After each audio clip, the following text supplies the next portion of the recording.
Toutes, toutes les questions commencent par des auxiliaires modaux. On peut avoir une question qui commence par have. Oui, have. Du genre, have you got? Have. Have you? Plus quelque chose. Ça peut être une question qui commence par has. On est toujours dans le have. Donc, on a has. On peut avoir une question qui commence par had. Le passé des have. On peut avoir des questions qui commencent aussi par l'auxiliaire. Am. Am I late? Suis-je en retard? Am. Am I? Ouais, am I late? On peut avoir une question qui commence par are. Are you intelligent? Are you intelligent? Vous voyez, on peut avoir une question qui commence par is. Is he important? Is he or is she? Ou bien ça peut être is it? Good. On peut aussi avoir le passé de to be où la question commence par was. Was I late? Ou pluriel, were you late? Étiez-vous en retard? Were you late? Ou was I? Ou bien was he? Et ainsi de suite. Vous voyez? Good. Maintenant, on va passer aux auxiliaires modaux. Ici, on peut avoir des questions qui commencent par can. Can I help you? Can I help you? Vous voyez? On peut avoir aussi could. Could you do it? Voilà. Pourrais-tu le faire? Could you do it? On peut avoir des questions qui commencent par must. Je dis, dois-je le faire? Must I do it? Must we do it? Devons-nous le faire? Vous voyez? On peut avoir des questions qui commencent par will. Will you help me? M'aideras-tu? Will you? Et ainsi de suite. On peut avoir des questions qui commencent par shall I? Shall. Shall I? Shall we? Vous voyez, on peut avoir I ou we et point d'interrogation. On peut avoir des questions qui commencent par should. Should I stay? Ou should I go? Devrais-je partir ou rester? Ou should you? Vous voyez? On peut avoir des questions qui commencent par would. Would you like? Would you like me to help you? Would you like? Would. Ça dit, aimerais-tu? Would you like to do it? Vous voyez? Donc, n'oubliez pas, on ne prononce pas le L. On a could ici. On a would ici. On a should. Vous voyez? Should et would. On peut aussi avoir des questions qui commencent par may. May I help you? May I help you? Pourrais-je vous aider? Est-ce que je peux vous aider? May I? Maintenant, imaginons nous avons des phrases dans lesquelles il n'y a pas tous ces auxiliaires. Tous ces auxiliaires ne figurent pas. Et pourtant, il faut que je transforme ma phrase affirmative à la forme interrogative. Lorsque je n'ai pas d'auxiliaire dans la phrase, je fais appel à 3 opérateurs en fonction de la phrase. Si la phrase, le sujet est au pluriel, je vais faire appel à do. Do you? Do you speak English? Par exemple, you speak English. Do you speak English? Je vais faire appel à do. Si le sujet est au singulier, je vais faire appel à does. Does he speak English? Or does she speak English? Or does it? Et ainsi de suite. Vous voyez? Et maintenant, si la phrase est au passé, je suis au passé et je dois transformer la phrase à la forme interrogative. Dans ce cas, j'utilise did. Did et tout de suite, je peux facilement mettre ma phrase à la forme interrogative. Alright? Maintenant, imaginons, je vais rajouter des détails, des précisions. Je vais faire appel au pronom interrogatif que je vais mettre au début. Par exemple, have you got brother and sister? je vais demander how many brothers and sisters have you got? Donc, je peux rajouter ici des pronoms interrogatifs. I have got something. Je peux dire par exemple, what have you got? What have you got? Donc, je peux rajouter au début ici, je peux rajouter what. Oui, j'avais déjà ma question ici, mais je rajoute encore des détails. Donc, tous les pronoms interrogatifs sont utilisés d'abord avant d'utiliser les auxiliaires modaux pour poser des questions. Je peux dire aussi where, qui veut dire où. Where do you go, par exemple. Donc, tout ce qui est ici peut aller avec tout ce qui est ici. Il suffit juste d'adapter la phrase. All right? Donc, peut aller avec tout ce qui est ici. All right? Good. Je peux dire aussi how.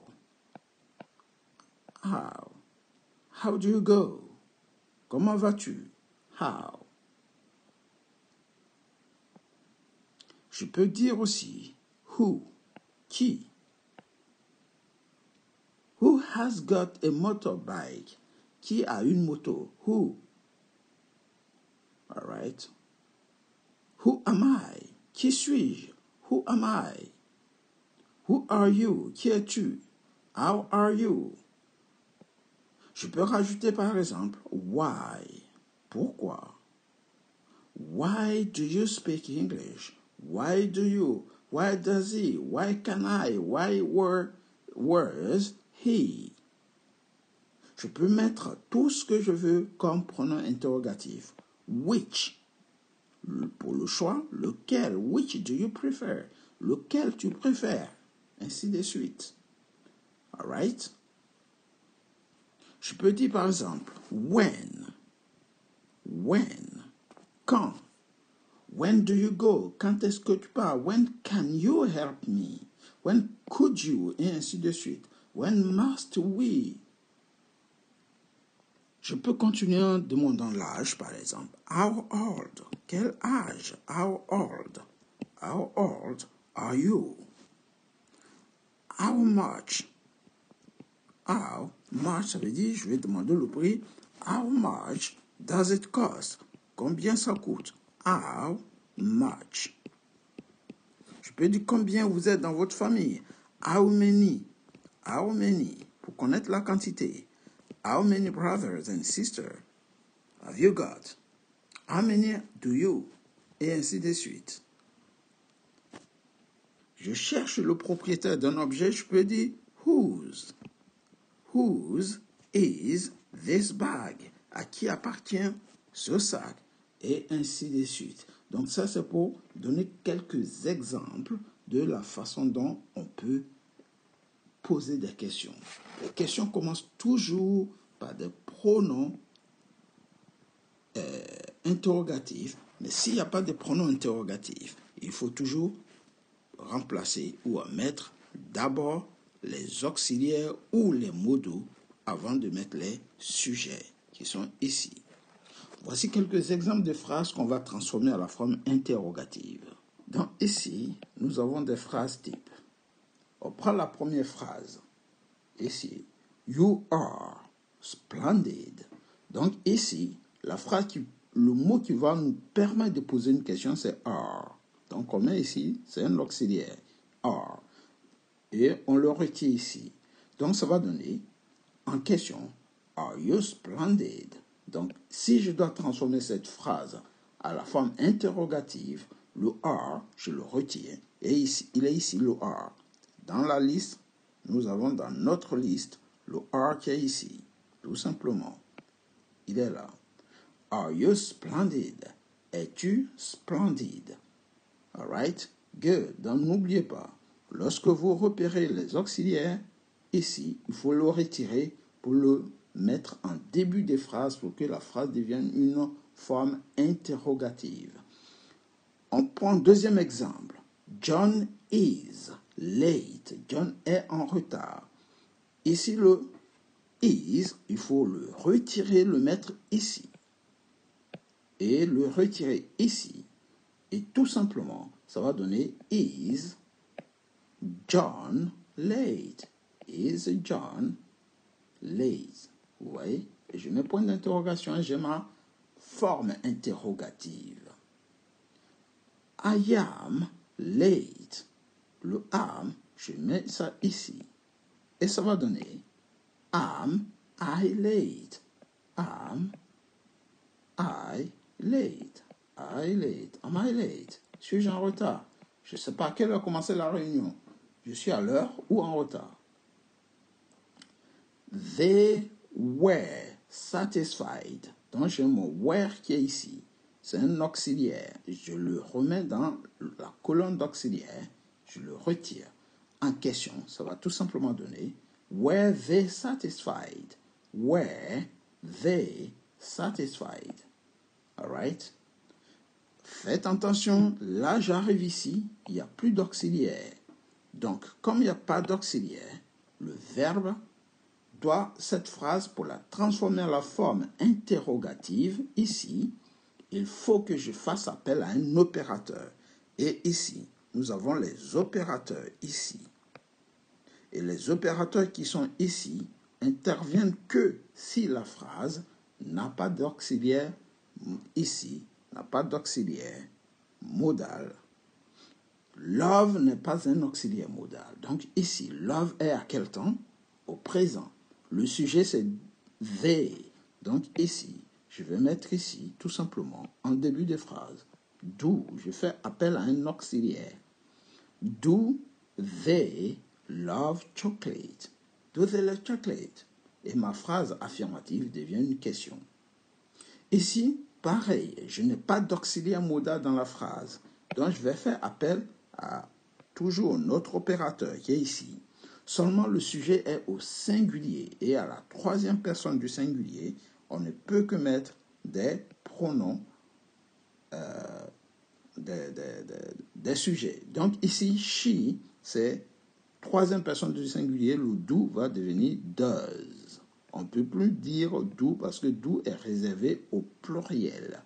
Does she, mais maintenant que j'ai mis le S de does ici, il faut que je le retire ici. Donc le does, le S disparaît. Okay, le S qui est ici disparaît car il est passé ici. Donc does she drive a new car? Est-ce qu'elle conduit une nouvelle voiture? Conduit-elle une nouvelle voiture? All right? Nous continuons nos transformations. The man can help you. Ici, can, je regarde dans ma liste. Can, c'est un modal. Donc, je l'inverse. Je mets ici, can the man help you? She was. Was est ici. C'est un auxiliaire. Donc, on le retire. Ici, le can, comme le can, le was, on le met ici.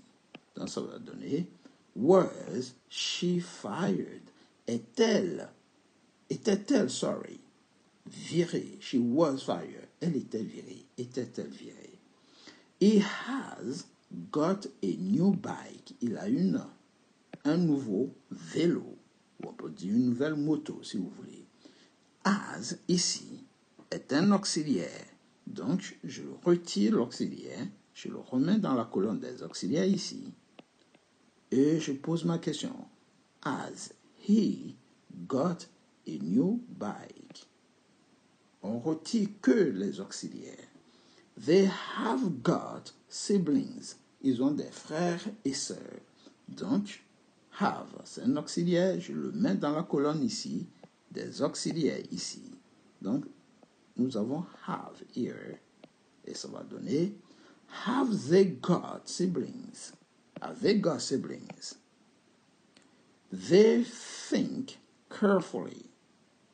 Comment pouvons-nous faire cette phrase, transformer cette phrase à la forme interrogative, sachant très bien que think n'est ni auxiliaire ni modal? Yes. Vous allez faire appel à un opérateur. Donc, nous allons dans la colonne des opérateurs. On les utilise uniquement quand on n'a pas le choix. Ici, c'est une phrase sans auxiliaire modal. pour la transformer en la forme interrogative, je regarde le temps du verbe. Ici, le verbe est au présent. Le sujet est au pluriel. Donc, je ne peux que faire appel à do. Donc, je fais, do they think carefully. Lorsqu'on fait appel à l'opérateur, on ne touche pas à la phrase.